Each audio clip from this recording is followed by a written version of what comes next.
సత్యం, ధర్మం, స్మరణ. నేను ధర్మంగా ఉన్నాను, నాకు ధర్మమే జరుగుతుందన్న గ్యారంటీ కృతయుగంలో ఉందేమో, కలియుగంలో లేదు. మహర్షులు ఎప్పుడో చెప్పారు ఆ విషయాన్ని. ఉండదు, నువ్వు సిద్ధంగా ఉండు అన్నారు అంతే. ఎందుకంటే ఎప్పుడు వ్యతిరేక శక్తుల ప్రభావం కలియుగంలో ఎక్కువ ఉంటుంది. మనం ఎంత బాగా చేసినా ఎవడో ఒకడు ఏదో అంటూనే ఉంటాడు. ఎందుకంటే మనకి మంచి పేరు రావడం వాడికి ఇష్టం లేదు. దానికి మనం ఏం చేస్తాం?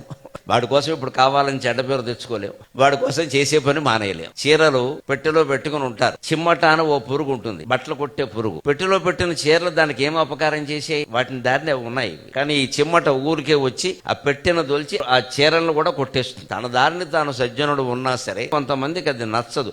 నచ్చకపోవడం వారి స్వభావం. దాన్ని మనం మార్చలేం. మనం నేర్చుకోవలసిందల్లా ఏమిటంటే ఆ నచ్చకపోవడం వల్ల వాడు ఏం చేస్తాడో వాటికి తగినట్టుగా మనం కవచాలు ధరించి ఉండాలి. ఆ కవచాల్లో చాలా ప్రధానమైనది భక్తి అనే కవచం. ఎన్ని ఆయుధాల నుంచి అయినా మనం రక్షించేది భక్తి అనే కవచం. అందుకే మనం పూజలన్నీ చిత్తశుద్ధిగా చెయ్యాలి.